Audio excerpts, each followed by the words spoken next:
Nous sommes solidaires vis-à-vis de nos compatriotes de l'Est victimes des affres de la guerre d'agression. Madame, Messieurs, bonsoir. L'actualité reste dominée par la situation dans cette partie du territoire national. La situation sécuritaire dans l'Est du pays, au cœur de l'entretien entre le garant de la nation congolaise, Félix Antoine Tshisekedi Tshilombo, et les caucus des députés nationaux élus de la province de l'Ituri. Ces élus ont exprimé leur vœu d'accompagner les FARDC qui se donnent pour la cause de la patrie. Reportage. J'appelle donc la nation entière. Sur l'appel du président de la République, dans son discours à la nation du 29 janvier, de contribuer chacun à son niveau à l'effort de guerre, les caucus des élus de la province de l'Ituri ont répondu présents à cette invitation. Ces députés nationaux ont rencontré dans la soirée de ce mardi à la Cité de l'Union africaine le président de la République, garant de la nation, Félix Antoine Tshisekedi Tshilombo. Pendant plus de 2 heures d'entrevue, le chef de l'État, Félix Tshisekedi, et ses invités ont échangé sur la crise sécuritaire et humanitaire dans la partie est du pays, ayant comme rôle principal de contrôler et légiférer, mais aussi accompagner les gouvernements. Ces parlementaires élus de l'Ituri ont reçu du président de la République la mission d'être le partenaire de paix pour le peuple qui leur a donné mandat. Le président nous a vus comme des acteurs pour que nous allions dire à ce peuple-là qu'il n'est pas abandonné et que ce combat ira jusqu'à la victoire. Et nous sommes justement des porte-parole, nous sommes des acteurs sur le terrain pour prêcher la paix à la population, pour lui dire qu'il n'est pas abandonné.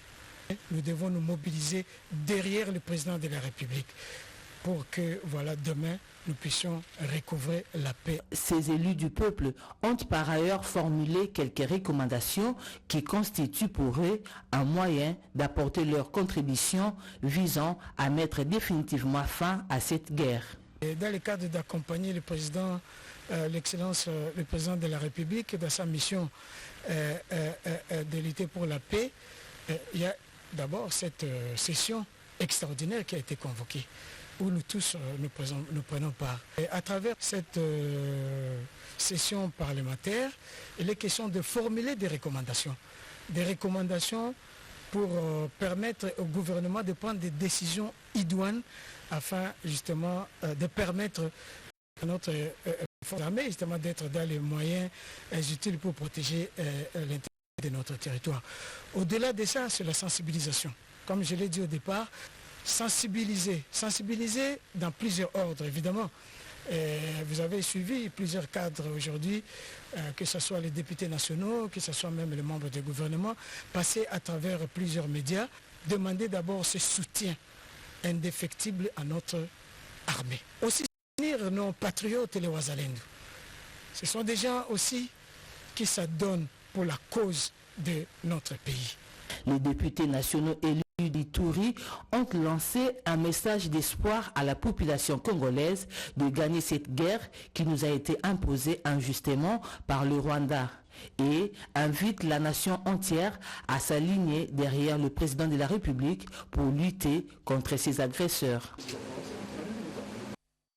Rendons-nous dans les provinces où le gouverneur militaire de l'Ituri a tenu hier un briefing opérationnel à la 32e région militaire. C'est à l'intention des grandes unités engagées dans la traque de groupes armés locaux et étrangers dans cette partie du territoire national. Les précisions dans ces reportages. Lors de cette réunion de commandement, le lieutenant-général Luboyanka Chamadjoni s'est dit très confiant de la détermination de ces hommes à faire échec aux manœuvres de l'ennemi d'où qu'elles viennent. Je suis très sûr que nous avons environné l'adversité. Parce que vous avez fait un grand travail avec le gouvernement CP. En présence de ses proches collaborateurs, notamment le général-major Tambouka Urbain, le général-major Niembo Abdallah, respectivement commandant de 32e région militaire et du secteur opérationnel, le commandant des opérations militaires en Ituri a reconnu le travail jugé de titan abattu par ses frères d'armes, couronné de succès sur toute l'étendue de la province de l'Ituri. Grâce à votre abnégation et grâce à votre sacrifice, et vous savez que nous avons fait beaucoup de difficile,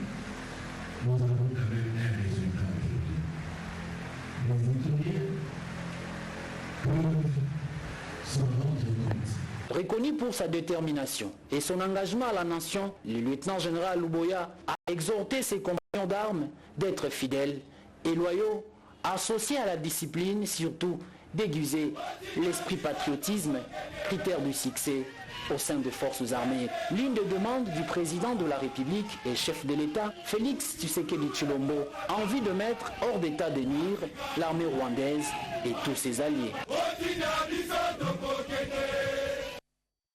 Toujours en Ituri, des indicateurs de paix sont perspectibles depuis quelques années au centre Boga, situé en chefferie de Bayemba Boga, en territoire d'Ituri. Pour preuve, des activités socio-économiques s'y déroulent sans problème. C'est grâce aux efforts inlassables de l'administration militaire de cette province.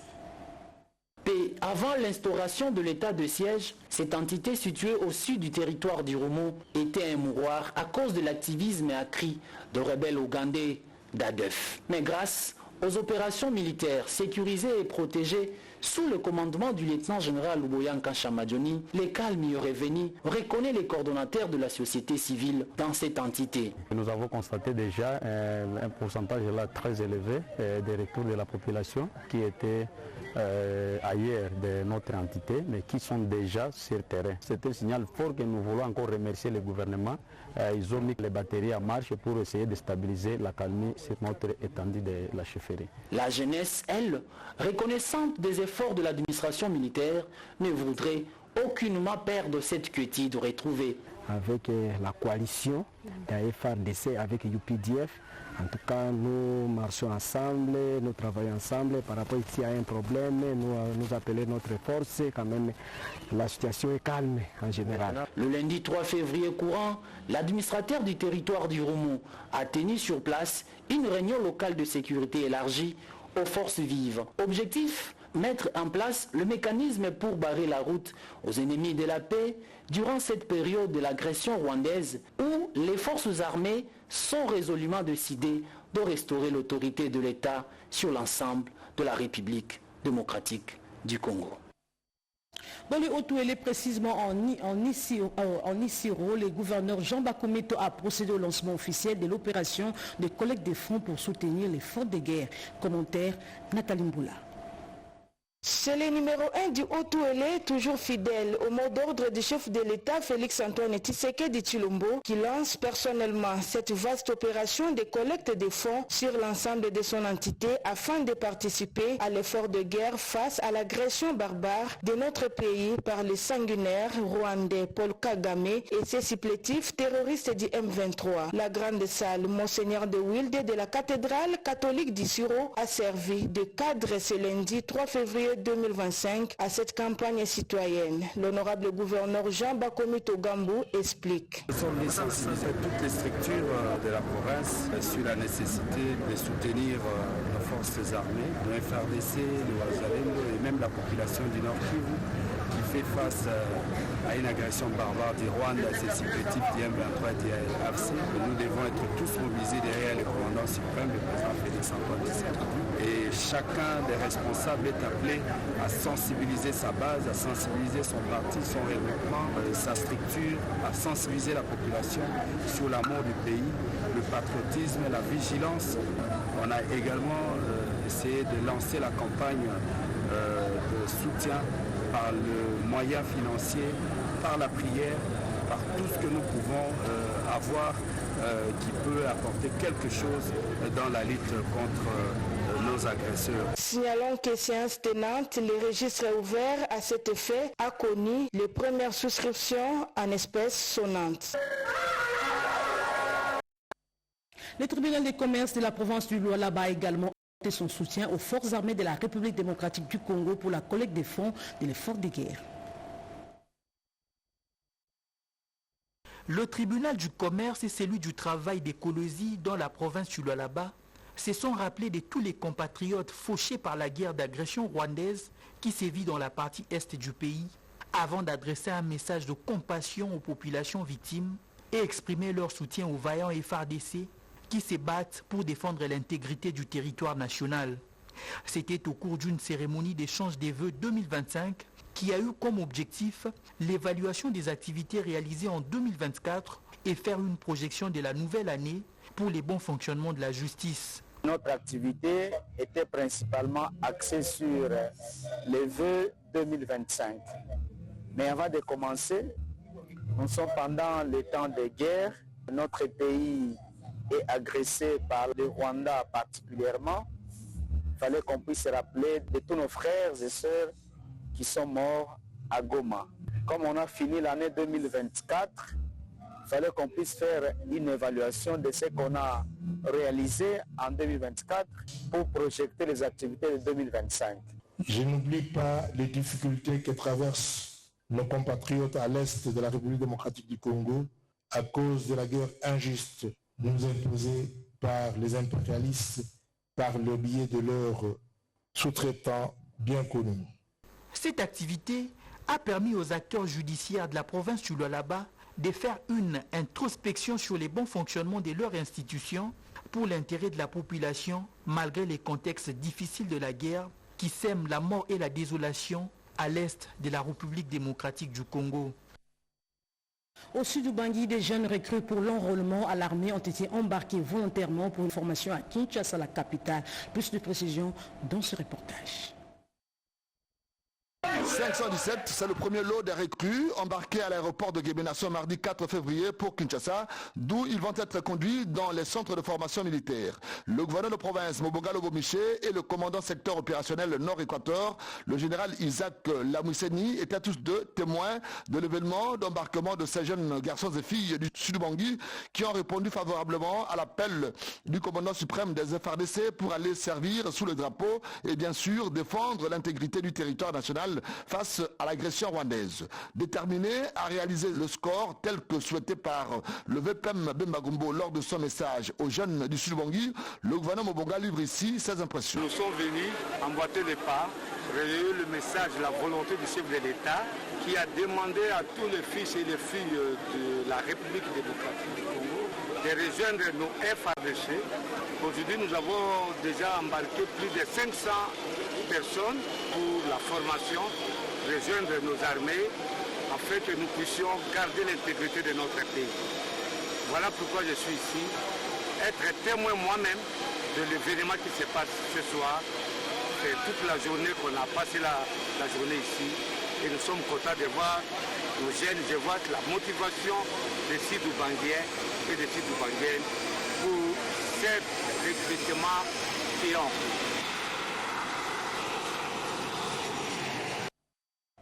Les femmes des confessions religieuses de Bukavu dans le sud Kivu se sont engagées à soutenir les FARDC et les Wazalendo au front. C'était au cours d'une journée de prière pour la paix en RDC organisée par l'archidiocèse de Bukavu en présence du gouverneur de cette province.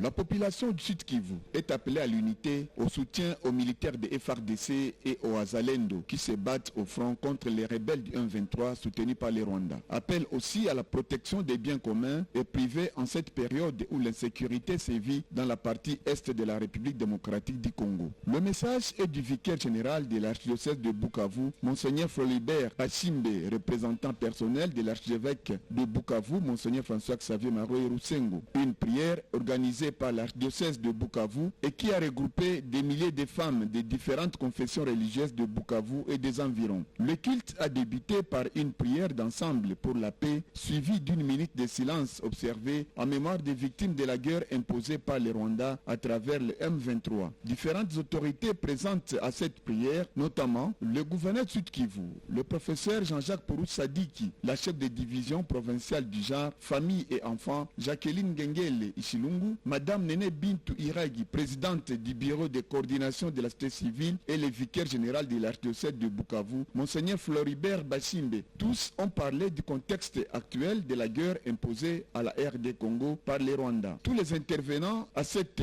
prière ont aussi demandé à la population de dénoncer tous les ennemis de la paix qui se cachent dans différents coins de la province du Sud Kivu. Les femmes de différentes confessions religieuses portant des bougies allumées, signe de la lumière, ont promis de sensibiliser leurs familles, notamment la jeunesse, pour éviter des antivaleurs en cette période où l'insécurité sévit dans la partie est de la RD Congo. L'actualité, c'est aussi la tenue de ce troisième dialogue continental de la jeunesse sur la paix et la sécurité à l'Union africaine. Plus de détails dans ce reportage. Les travaux du 3e dialogue continental sur l'agenda jeunesse, paix et sécurité tenu à Bujumbura avaient connu un succès.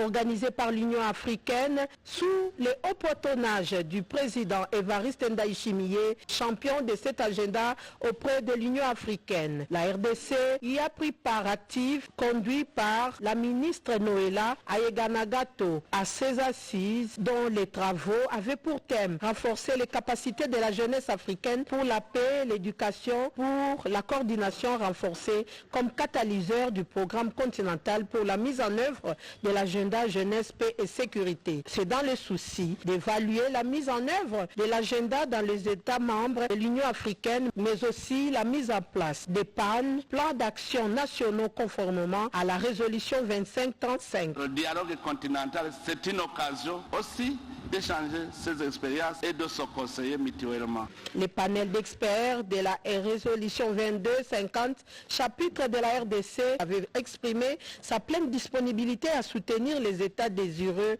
pour l'élaboration des plans nationaux. À cet effet, des discussions ont déjà été engagées depuis juillet dernier avec le Kenya, le Zimbabwe, la Côte d'Ivoire et le Burkina Faso. Les processus avancent lentement mais sûrement. Toujours au Burundi, le coordonnateur du PER 2250 Edi Yav, en sa qualité de rapporteur du comité technique régional chargé de la mise en œuvre de l'agenda jeunesse, paix et sécurité de l'Union africaine, s'était rendu dans certaines provinces dont Kitega et Tchakuzo pour participer à des ateliers, mais aussi pour assister au dialogue autour du programme Burundi émergent à l'horizon 2040 et développé à l'horizon 2060, sous le haut patronage de l'Ombudsman du Burundi. Un atelier d'échange a été organisé le lundi dernier par le gouvernement provincial dans le cadre de la conférence sur l'environnement, l'eau, l'agriculture et le tourisme en vue de développer cette partie de l'Est de la RDC.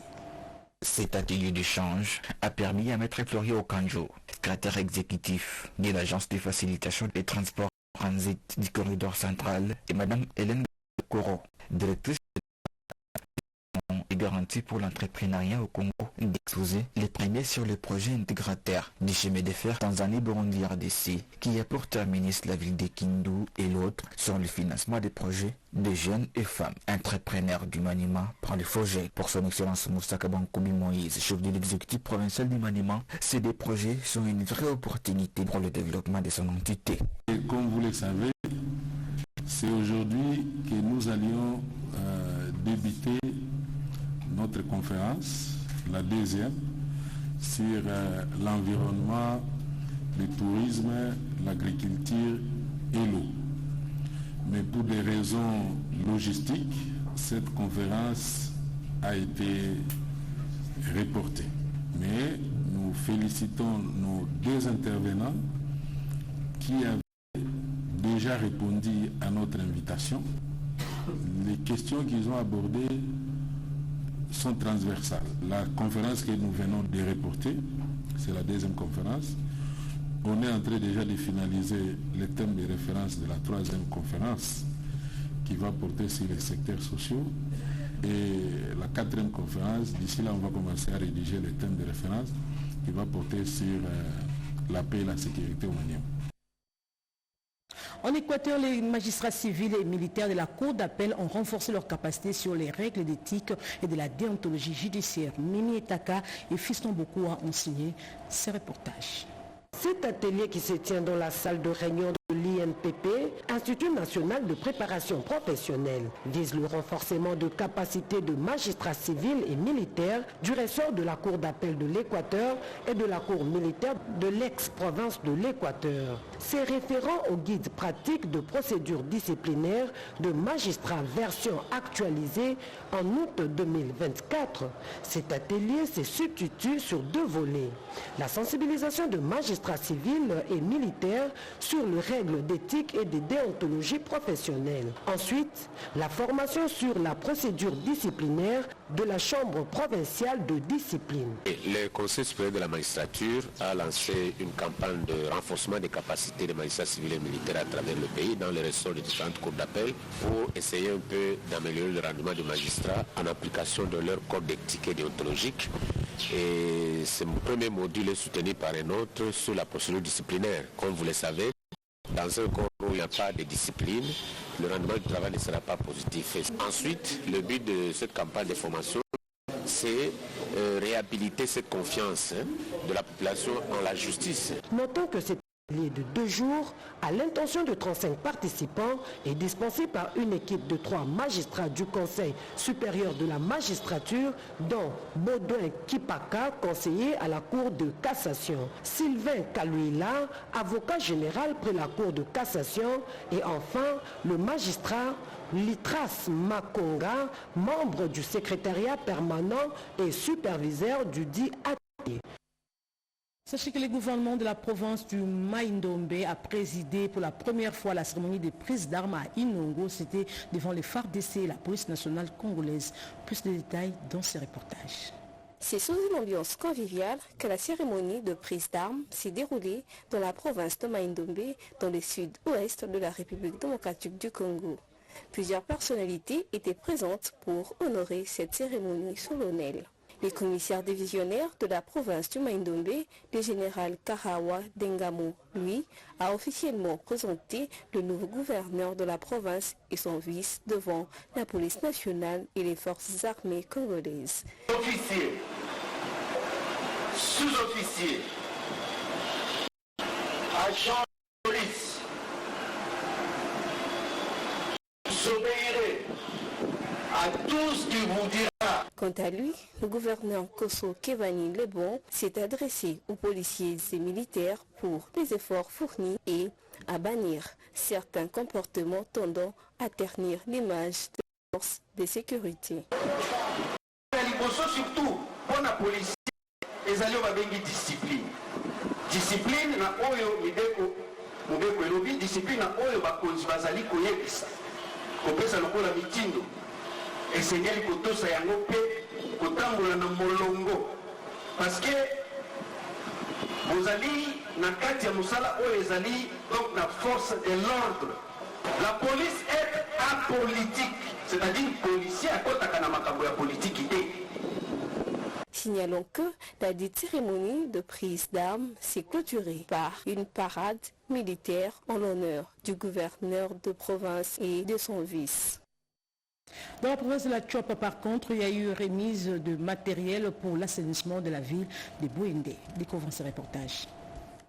Le gouverneur de la province de la Tchopa, Arma Yambe Itoko, a présidé la cérémonie des remises de matériel aratoire et de protection dont de l'UNICEF aux membres des communautés UFOR pour lutter contre l'insalubrité dans la province. Ces matériels composés de coupe-coupe, bêches ou râteaux, machettes pour ne citer que cela, afin de poursuivre et intensifier les actions sur le terrain. Dans son mot, le chef de division provinciale de la Tchopa est revenu sur l'objectif de UFOR dans la communauté. Prenons la parole pour la circonstance. Le chef de l'exécutif provincial a demandé aux bénéficiaires de bien faire l'usage de ces outils reçus pour l'intérêt de la communauté. Notons que plusieurs autorités politico-administratives ainsi que le vice-gouverneur Bokongo Albert Legrand ont rehaussé leur présence dans cette cérémonie. La Fédération des entreprises du Congo de la province de l'Ituri s'est dit prêt à accompagner le programme de désarmement, démobilisation, relèvement communautaire et stabilisation pour booster l'économie de cette province. Annonce faite par le président de la FEC au sortir de l'audience avec le coordonnateur national du PDD-CRCS. Commentaire Peggy Mukunda. L'engouement enregistré dans la province de l'Ituri autour du processus de désarmement et de démobilisation témoigne déjà du savoir-faire. La nouvelle équipe du PDD-CRCS récemment nommée par le président de la République. Cet intérêt grandissant des groupes armés démontre l'adhésion des leaders communautaires et des acteurs locaux à cette initiative. La Fédération des entreprises du Congo FEC s'inscrit pleinement dans cette dynamique et accepte d'accompagner le PDD-CRCS dans sa mission. Nous sommes censés accompagner cette action. Nous allons demander aux opérateurs économiques si on peut se liguer comme seul homme, s'il y a des besoins, on peut donner démissionner, démobiliser. La FEC peut jouer un rôle clé dans le développement économique de l'Ituri, notamment en entrepreneuriat et la création d'emplois. Les démobilisés peuvent servir de main-d'œuvre qualifiée, contribuant ainsi au renforcement du tissu économique local. Conscient de cet enjeu, le coordonnateur national du PRDRCS, Jean Dédieu Désiré Tangatita, accompagné de son adjointe chargée des questions techniques et opérationnelles, Marie-Chantal Lumba, a rencontré les responsables de la FEC. L'objectif de cet échange était d'explorer les modalités d'intervention de la FEC pour appuyer les programmes. À cette occasion, Jean Didier Désiré Tangatita a tenu à rassurer ses interlocuteurs quant à la collaboration étroite et respectueuse visant un véritable changement pour la province. Pour clôturer leur mission de service en Ituri, la nouvelle équipe du PDDRCS se rendue auprès du Monseigneur Dieudonné Ouringui du diocèse de afin de recevoir sa bénédiction et surtout son adhésion au PDDRCS. Aux affaires sociales, on nous signale la réception dans le Haut-Katanga des centres de promotion de l'entrepreneuriat des jeunes en agro-business à Montupeke sur financement de la Banque africaine de développement. Commentaire Edith Chala. La mise en œuvre de la vision du chef de l'État Félix Antoine Tshisekedi en faveur de la promotion de la jeunesse congolaise se matérialise avec succès dans le cadre de la réalisation sur le terrain et de la mise en œuvre du projet d'appui au bien-être alternatif des enfants et jeunes impliqués dans la chaîne d'approvisionnement du cobalt à Montupeke, dans la chefferie de Kaponda, territoire de Kipushi, dans le Haut-Katanga. Suite à l'identification des bénéficiaires directs du projet, le nombre d'enfants ciblés est passé de 16 845 et celui des parents d'élèves bénéficiaires est de 10 552, soit un accroissement de 68% pour les parents dont les enfants travaillent dans les mines et désirant se reconvertir dans l'agro-business. Au nom du gouverneur de province, le ministre provincial de la Santé et des Affaires sociales du Haut-Katanga a reçu les clés du centre marquant la réception provisoire officielle des ouvrages de promotion de l'entrepreneuriat des jeunes en agro-business, CPJ, SAGEC 4, issu du gouvernement démocratique du Congo est financé par le groupe de la Banque africaine de développement BAD sous le pilotage des projets ICP du Fonds national pour la promotion et la supervision technique du Fonds social de la République démocratique du Congo. Ce projet ambitieux pour l'avenir de la jeunesse congolaise est bénéfique pour la prise en charge sociale des enfants et la reconversion socio-économique des parents. L'objectif du projet PABEA Cobalt, 0 enfants dans les mines et sites miniers de cobalt en République démocratique du Congo. Et pour terminer ce journal, une conférence de presse a été organisée à l'université Academia pour soutenir le commandant suprême des FARDC, la police nationale congolaise et la population de Goma, victime des actions terroristes du M23 et du Rwanda. Un reportage de Dieu merci Kanza rendu par Betty Amanikunda. Cette matinée scientifique riche en enseignements, axée sur la conscientisation et l'apport des universités supérieures pendant la période de guerre en République démocratique du Congo, a été au centre d'une conférence animée par les éminents professeurs des Leadership Academia University. Le professeur Claver Pachi a parlé de la gouvernance et stratégie des guerres. Le professeur Lombo Ladi a abordé la question de la solidarité et contribution à l'égard de la population des Goma. Cette conférence, qui est une réponse à la ministre de l'Enseignement supérieur et universitaire, avait pour thème solidarité de la communauté Leadership Academia University à l'endroit du chef de l'État Félix Antoine Tshisekedi Tshilombo et les FARDC ainsi qu'à la population de l'Est du pays en cette période de guerre d'agression du M23 et du Rwanda. Vu la dégradation de la situation sécuritaire à l'est de notre pays, particulièrement dans la ville de Goma, due à l'occupation de la dite ville et ses environs par l'armée rwandaise. Nous alignons sur le mot d'ordre donné par la tutelle de l'enseignement supérieur et universitaire. Apportons notre soutien indéfectible au président de la République, chef de l'État et commandant suprême des forces armées de la République démocratique du Congo, au gouvernement FARDC ainsi qu'aux 2 millions de civils entassés dans les camps de déplacés de guerre et dans les maisons. Faisant d'une pierre deux coups, une contribution en nature et en espèces était récoltée par les étudiants et corps académiques de Leadership Academia University. Geste de solidarité envers les compatriotes de l'Est de la RDC. C'est par ici qu'il met un point à cette édition à Pascal Sichot et René Ngwangou, puis rédigé par Gauthier Kiassib. Merci de l'attention accordée. Je serai relayé à 20h par Nancy Odia pour une autre édition d'information. Restez avec nous.